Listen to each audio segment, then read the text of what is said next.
Hello everyone. Today in this class we are going to discuss a very important topic that is electric field due to a charge ring along its axis.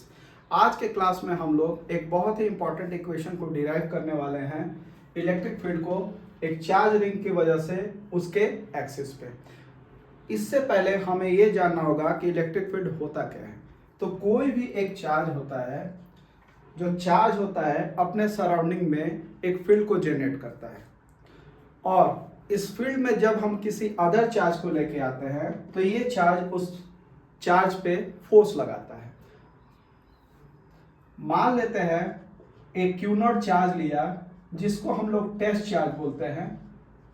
अगर हम इस test charge को इसके surrounding में लेके आएंगे तो ये जो है चार्ज इस टेस्ट चार्ज पे फोर्स लगाएगा। किसकी वजह से? अपने फील्ड की वजह से, और उसी फील्ड को हम लोग बोलते हैं इलेक्ट्रिक फील्ड। इस इलेक्ट्रिक फील्ड के इंटेंसिटी को निकाला जा सकता है, वो कुछ इस तरह से डिफाइन है। ये जो क्यू चार्ज है इस पे फोर्स लगा रहे हैं, मान लेते हैं इन दोनों चार्ज के बीच का डिस्टेंस आर है, तो इलेक्ट्रिक फील्ड इंटेंसिटी को कुछ इस तरह से लिख सकते हैं E vector is equal to Coulombian force upon में क्यू नॉट चार्ज से हम लोग डिवाइड करते हैं per unit Q naught charge. ये जो क्यू नॉट चार्ज है इसका मैग्नीट्यूड हम लोग बहुत छोटा लेते हैं। इसका मैग्नीट्यूड इतना छोटा होता है ताकि इसका खुद का किसी भी तरह का इलेक्ट्रिक फील्ड ना हो। अगर इसका खुद का फील्ड होगा, इलेक्ट्रिक फील्ड होगा, इलेक्ट्रिक फील्ड को जनरेट करेगा तो वो इसके इलेक्ट्रिक फील्ड को इम्पैक्ट करेगा, जिसकी वजह से हम सही तरीके से इस चार्ज की वजह से इलेक्ट्रिक फील्ड क्या होगा उसको डिफाइन नहीं कर पाएंगे। तो कभी भी एक जो टेस्ट चार्ज लिया जाता है जिसके रिस्पेक्ट में हम लोग इसके इलेक्ट्रिक फील्ड को डिफाइन करते हैं, वो टेस्ट चार्ज का मैग्नीट्यूड बहुत छोटा होना चाहिए और इतना छोटा होना चाहिए कि उसके खुद का किसी भी तरह का इलेक्ट्रिक फील्ड जनरेट ना हो। और इलेक्ट्रिक फील्ड इंटेंसिटी इस चार्ज के लिए क्या डिफाइन किया गया है? एफ अपॉन में क्यू नॉट।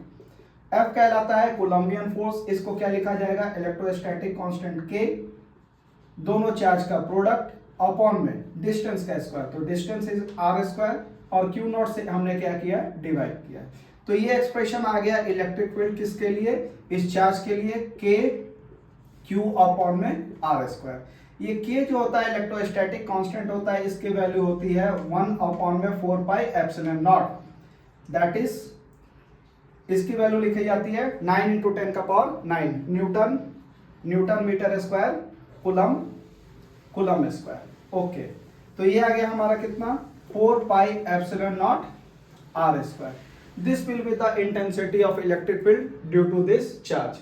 अच्छा, इसका जो इलेक्ट्रिक फील्ड है इसके खुद के पोजीशन के लिए अनडिफाइंड होता है और इसका जो इलेक्ट्रिक फील्ड है इंफिनिटी तक क्या होता है? डिफाइन किया जा सकता है। मतलब इसकी इलेक्ट्रिक फील्ड का इंपैक्ट इंफिनिटी तक होता है। तो ये था हमारा क्या, थोड़ा सा छोटा डेफिनेशन किसका? इलेक्ट्रिक फील्ड का। अच्छा, इसका यूनिट क्या होता है? यूनिट हम लोग लिखते हैं न्यूटन पर कूलम। अच्छा, अब आते हैं हम लोग किस पे? अपने मेन एक्सप्रेशन पे, मेन टॉपिक पे, that is electric field due to a charge ring along its axis. Electric field due to a charge ring, हमें इसका इक्वेशन को डिराइव करना है। तो इसके इक्वेशन को डिराइव करने के लिए हम लोग क्या लेंगे? एक चार्ज रिंग ले लिया। इस चार्ज रिंग पे मान लेते हैं कि पॉजिटिव चार्ज डिस्ट्रीब्यूटेड है, यूनिफॉर्मली डिस्ट्रीब्यूटेड है। ठीक है, हम क्या करते हैं? एक छोटा सा पोर्शन dl लेते हैं, इस dl पोर्शन पे चार्ज dq मानते हैं। ठीक है, अच्छा, इसका एक्सिस क्या होगा? कुछ इस तरह से होगा। मान लेते हैं कि x डिस्टेंस दूर एक p पॉइंट पे हमें इलेक्ट्रिक फील्ड निकालना है। तो अब इस dq चार्ज के लिए जो इलेक्ट्रिक फील्ड क्या होगा? क्या आएगा? हमारा de कुछ इस तरह से आएगा। अगेन इस पोर्शन पे हम अगेन dl पोर्शन लेते हैं, इस पे भी चार्ज हमारा कितना होगा? dq। इस dq की वजह से अगेन चार्ज इलेक्ट्रिक फील्ड क्या आएगा हमारा? de। ये एक्सिस को हम कुछ इस तरह से एक्सटेंड कर देते हैं। मान लेते हैं ये एंगल थीटा है तो ये भी थीटा होगा, ये भी थीटा है, ये भी थीटा होगा। इसका रेडियस हमने कितना लिया? रेडियस कैपिटल R होता है, ये आ गया। अच्छा, अब हम लोग क्या करेंगे? इस D का कंपोनेंट को रिजॉल्व करेंगे।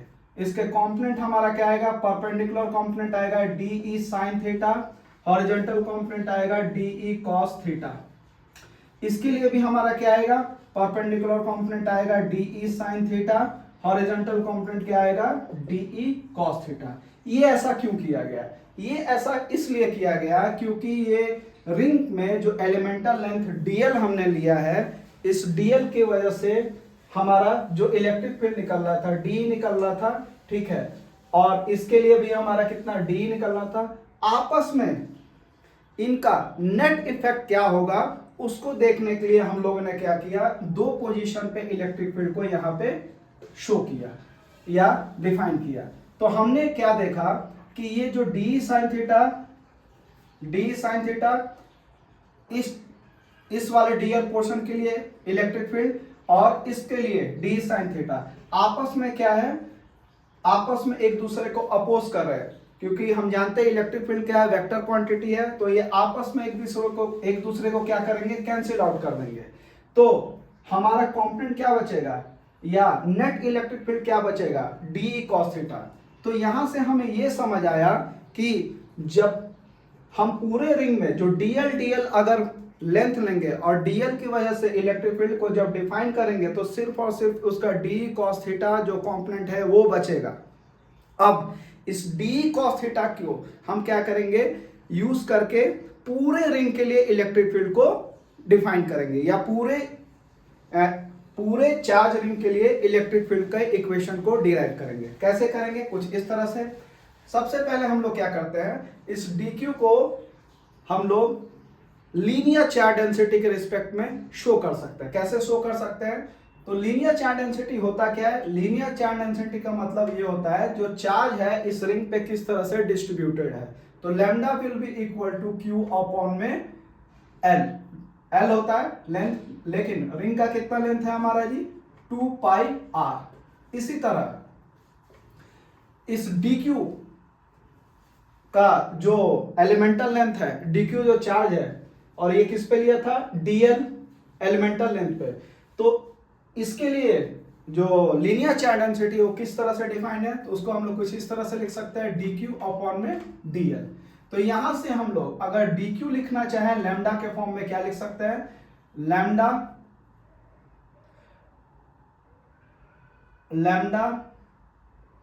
दैट इज q अपॉन में 2 पाई r, q अपॉन में 2 पाई r है, और इनटू dl।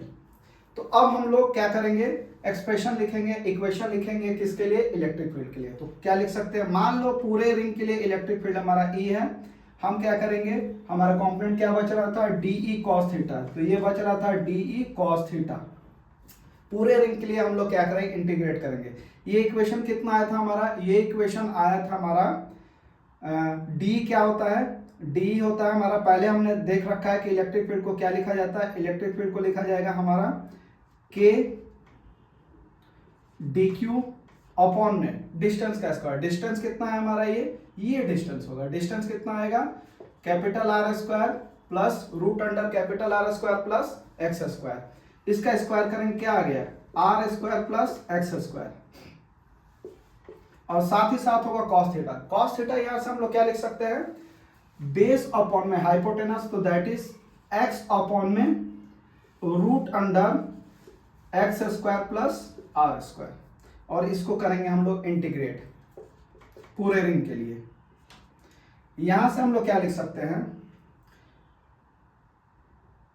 कि अच्छा dq के जगह क्या लिख सकते हैं, ये पुट कर सकते हैं हम लोग, क्या पुट करेंगे, q अपॉन में 2 pi r into dl into X upon में क्या आ गया हमारा R square plus x square का पावर कितना आ गया 3/2। आपस में जब दोनों ये प्रोडक्ट में होंगे और इसको इंटीग्रेट करेंगे, सारे फैक्टर्स को बाहर निकालेंगे, डीएल को हम लोग सिर्फ इंटीग्रेट करेंगे, तो हमारा कितना है, सारे ये फैक्टर्स हमारे किस तरह एक्ट करेंगे, कांस्टेंट की तरह। तो k अपॉन में 2 pi r square plus x square power 3/2 qx, और इंटीग्रेट करेंगे किसको, dl को। यहां से क्या लिखेंगे हम लोग, के क्यू एक्स अपॉन में 2 pi r capital r square small r square 3/2 और इनटू क्या आएगा हमारा, अच्छा यहां से डीएल को इंटीग्रेट करेंगे तो पूरे रिंग का हमारा क्या आएगा, लेंथ आएगा, और वो कितना आएगा, perimeter that is 2 pi R. 2 pi R cancel out हो गया। यहां से इलेक्ट्रिक फील्ड कितना निकला हमारा, के क्यू एक्स अपॉन में R square plus x square 3/2. So this will be the equation for the electric field due to a charge ring along its axis. Thank you.